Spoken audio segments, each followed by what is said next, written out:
So I realized something recently that I wanted to share, especially with our theme being truth. I realized that how we relate to people who think and believe differently is a profound indicator of our capacity to love. We all have neighbors, co-workers, maybe even family members who hold beliefs and truths that are very different from our own. Some of these beliefs we find outrageous, or at least highly improbable, and sometimes annoying. How we relate to these people and their truths, quote-unquote truths, is a good gauge of our capacity to love. Here's why. There are a couple of common responses. Some among us are debaters. We like to debate with such people. We get some intrinsic satisfaction out of poking holes in their faith and their reasoning. All the while, we're hoping deep down that we might shake them loose of what we see as their foolishness or their narrow-mindedness. I won't ask you to raise your hand if you're a debater, but I know that they're out there. If you invite the Jehovah's Witnesses and the Mormons who knock on your door in just so that you can try to shake their certainty, then you are definitely a debater. If you come to family reunions and dinners armed with the latest book you've read about the inaccuracies of the Bible, then you're probably a debater. If you actually take time to respond to the unsolicited religious emails and Facebook posts from your relatives and your coworkers, then you are a debater. But then there are those of us who could be called the avoiders. Some of us prefer just to change the subject. We make the decision not to discuss religion or politics with people who disagree with us. It's a kind of a don't ask, don't tell policy. We're the ones who don't even come to the door when a Jehovah's Witness knocks. We just let them keep knocking and we try to stay out of view, mumbling, "Come on, go away already, go away already." Or when religion comes up at a holiday table, we quickly change the subject to the NFL draft or the latest celebrity scandal. We don't even read those vexing emails and Facebook posts anymore. We just send them directly to the junk folder or we defriend the person. But there is a better way. Because each of these approaches is problematic. Now, I'll be the first to admit that I have changed a lot in this regard. I used to be both a debater and an avoider, depending on the situation. And then there was a time in my life when trying to get people to question their faith was like a sport. The way I related to people who claimed to have a strong faith was that I subjected them to what could be called intellectual waterboarding, trying to get them to finally admit their flawed thinking. I was very smug, and I'm sure I felt quite superior. Finally, what I realized was that I was a fundamentalist, under the illusion that I was open-minded. In fact, what I was doing was proselytizing. I was doing something that I despised when other people did it. Proselytizing is when people disparage someone else's beliefs and tell them that they're wrong and try to convince them that their beliefs are better. It reminds me of the expression that we should choose our enemies carefully because we'll become like them. Without realizing it, I was doing the very thing that I could not stand in others. I realized that even those of us with very open, very pluralistic ideas about religion, if we're not careful, we can be as arrogant and as self-righteous as any other fundamentalists, even while at the same time claiming to reject fundamentalism. Fundamentalisms limit a person's capacity to discover the truth. They narrow a person's capacity to not only think, but to love. It's all in the story of the 3 blind men and the elephant. Each of the blind men touches a different part of this giant pachyderm. And so each one is absolutely convinced by his experience that he knows the true shape of an elephant, right? The one who touches the trunk thinks it's like a hose. The one who touches the body thinks it's like a big wall, solid wall. The one who touches the leg thinks it's like a tree. Each man is confident in what he knows and what he experienced, and why wouldn't he be? And so the 3 men argue all day and fail to listen to one another, and therefore fail to discover the greater truth. But I'm going to take this just a little bit further, because this is about more than just truth. As I keep saying, it's about love. The goal of life is not the discovery of truth. It's learning how to love. I have yet to preside over a memorial service where what I had to say about the person was how he or she discovered the truth.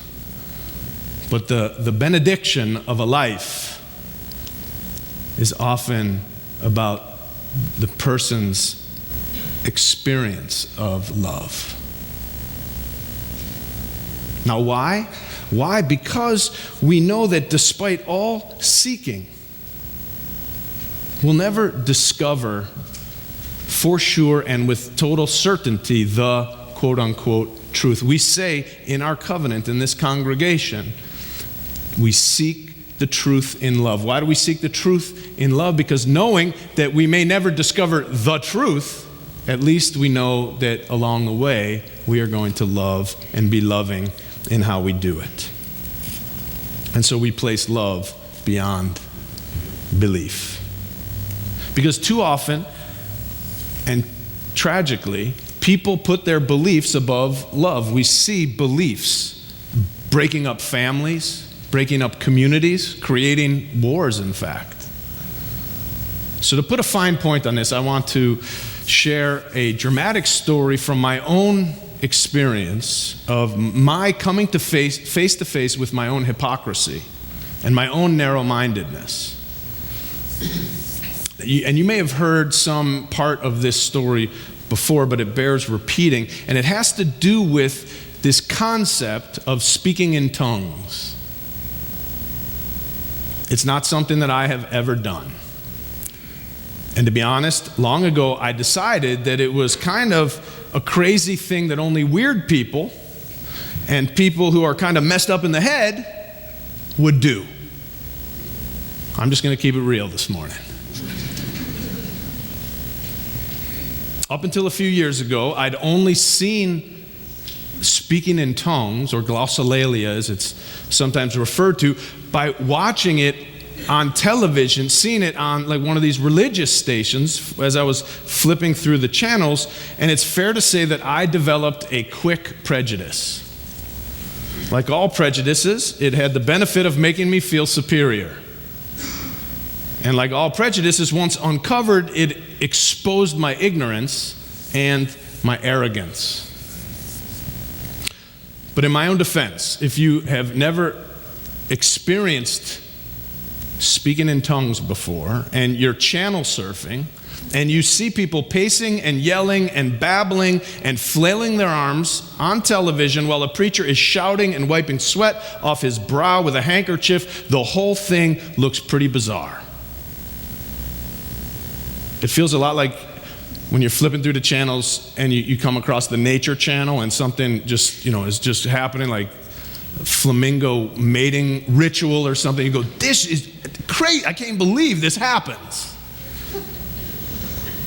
Well, that's kind of what it felt like to me as an outside observer when I first saw this on television. And then some years ago, a man who I respect deeply told me that he occasionally speaks in tongues.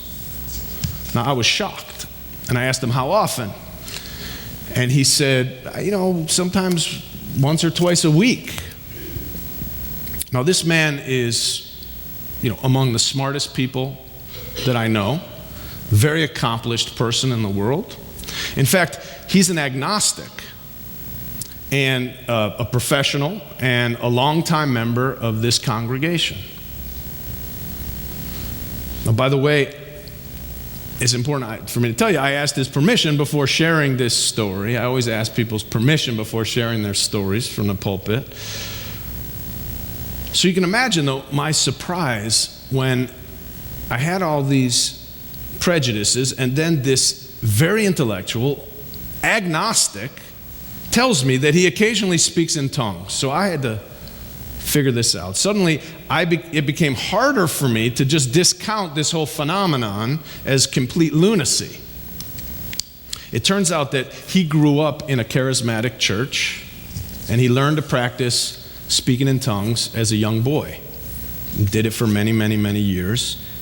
Now, he no longer believes most of what he was taught in that church where he grew up about the Bible or about God, but he still finds speaking in tongues to be useful, even though he understands the whole thing very differently now than he did when he first learned it. He said that since leaving his church, he only does this in private. He never does this in public, and he never talks about it with anybody. And one of the reasons he never talks about it with anybody is because he figures that most of the people who he associates with now would think that he's kind of weird and a little messed up in the head, sort of like I'd thought about people like that. And what's odd to me is that I would have said that I thought I was probably one of the most open-minded people who really respects religious differences and respects cultural differences and people who have different experiences. So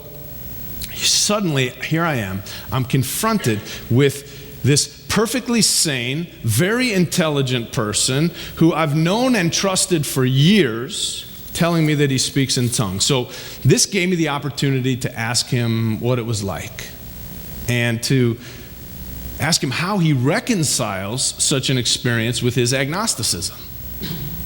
He explained that when he was young in church, he was taught that this experience was something that was created by the Holy Spirit, which was part of God, which was part of Jesus.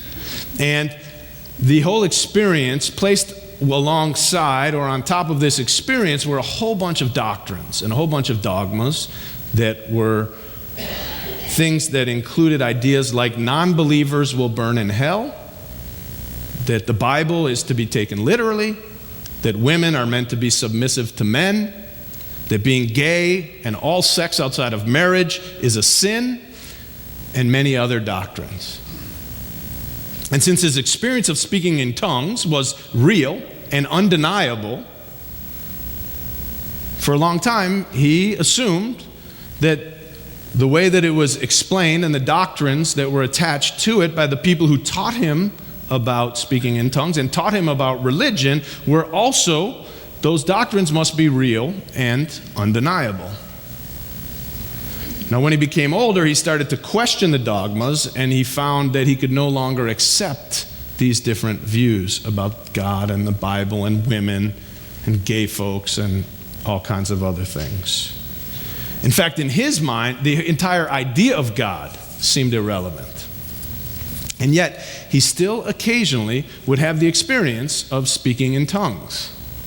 So I asked him, does it just come over him? Is it just sort of an uncontrollable response? And he said, no, it's something that I know how to do and that I can intentionally bring on if I want to. So he explained to him, I said, so tell me why you would want to. He explained to me that I am a thinker. My mind never stops thinking, and that's something I can relate to. And he said, the only time I stop thinking is when I'm asleep, and even then I'm dreaming, and my mind's probably moving, and so I just do not ever stop thinking. So he explained that when he allows himself to relax his mind and to let his mouth move and make sounds that are not actual words, that he lets go of trying to, and when he lets go of trying to control his tongue, as he was taught to do as a young child, it brings him to a wonderful state of peace and relaxation. The thing is that we can't think when our mind and our mouth is making incomprehensible sounds. I tried it. You can try it sometime. You can't think. So it forces you to be absolutely and completely in the present moment, because you can't be thinking about the past or fantasizing about the future. All you can do is be right there, right then, in that moment, in your body, in wherever you are. So he explained to me this practice has become, like for him, his meditation, his way to stop thinking, his way to relax, his way to just connect and be present.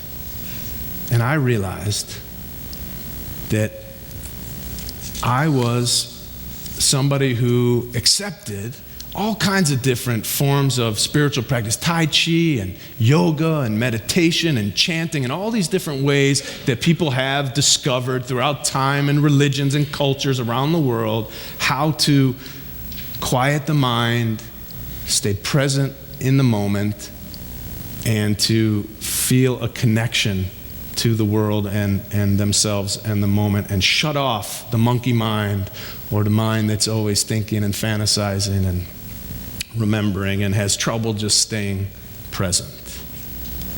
What I learned was immediately that I had this prejudice, that I didn't really know what I thought I knew. And I realized that there's a real distinction between religious experience and religious interpretation. Religious experience on one hand and religious interpretation on the other. Every one of us has probably had some experience we might call a spiritual experience or a high point experience in life. You may have felt that on a mountaintop somewhere watching the sunrise. You might have been listening to an arresting piece of music. You may have felt that singing in church. You may have even felt and found yourself walking down the center aisle of a church as a part of an altar call because you were feeling that presence and such an experience. It might have even been during an intimate encounter in the bedroom. All of these places, all of these ways can be spiritually enlightening experiences. Now, when they happen, we're just in it. It's just happening. It's like we are not thinking about other things. We are just in that moment, in a moment of great appreciation, very present. But after we try to explain it, we try to put it into words. We try to make meaning of the experience. And these are two different things, the experience and then the interpretation of the experience. The blind men each had a very real and authentic experience of the elephant. Now, it's silly to try to argue with any of them out of their experience. However, their interpretation of their experience led them to a very narrow idea. And this was problematic. Each one was caught up in his own experience, but he would not listen to anyone else's experience because his experience overrode anything else that anybody else might say. And herein lies the problem and the solution. Life is made up of experiences and interpretations of our experiences. How tightly we hold on to our interpretations is inversely proportionate to how close we can come to understanding the greater truth in life. How tightly we hold on to our interpretations is inversely proportionate to how close we can come to understanding the greatest truth in life, and in the same way, how tightly we hold on to our interpretations, our beliefs, and our opinions is inversely proportionate to our ability to love. Everything is an elephant, and all we have is our own experience of it. That's why we need to be able to both share our experience and listen to others. Debaters often like to share and convince without really listening. Avoiders either don't listen at all, or they listen, but they are not willing to share. Both of these strategies leave us blind. A better way is to be an encounterer. We need to be willing to encounter one another. That means being willing to share our own truth and really listen to other people's truths with an openness that they have an authentic experience behind whatever they're sharing. If either side of the equation is missing, if we fail to share honestly or listen respectfully, we miss what's really important. Now, if you're married, your marriage is an elephant. You see it one way, and your spouse sees it another way. I can remember times early on in my own marriage when my wife and I would get into arguments and we would try to convince each other that our interpretation of our marriage was the right interpretation, instead of actually listening to each other to find out what the other person was experiencing so that we could understand and learn how to love one another better. So, for example, if I thought our marriage was just fine and she thought it wasn't, I would list all of the reasons why our marriage was just fine to try to convince her that she was wrong and I was right. I mean, I do the dishes. I'm a good guy. I cook once in a while. I bring home a paycheck. Never raised a fist. Come on, it's a good situation we have here. That didn't work really well. It never deepened our connection or our love to one another when I tried to convince her that she was wrong and I was right about our marriage. It's the same thing with our relationships with our children, with our siblings, with our parents, with our coworkers. Our capacity to listen and respect and understand other people's truths is directly related to our ability to love. And our willingness to share our truths and our experiences honestly and openly and vulnerably is also directly connected to our capacity to love. Our lives and our relationships will improve exponentially to the degree that we can learn to live in such a way as to realize that everything in the world is an elephant and we are blind. That means that our experiences are valid and are true, and they deserve to be shared and to be honored. And yet we must be humble enough to know that what we know is limited by time, by culture, by language, and by 1,000,001 other things, which gives us the formula to seek the truth in love. So I hope in this new year, if you are a debater or an avoider or a little bit of both, that you will strive to become an encounterer. Because the whole world is an elephant, and the purpose of life really is not to know the truth. It's to learn how to love. I love you. Amen.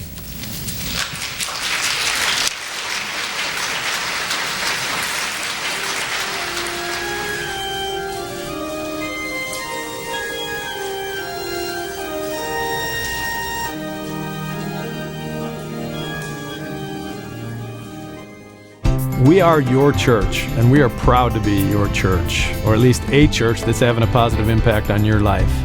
I am personally blessed to be your minister, or at least a minister who you're allowing to speak into your life.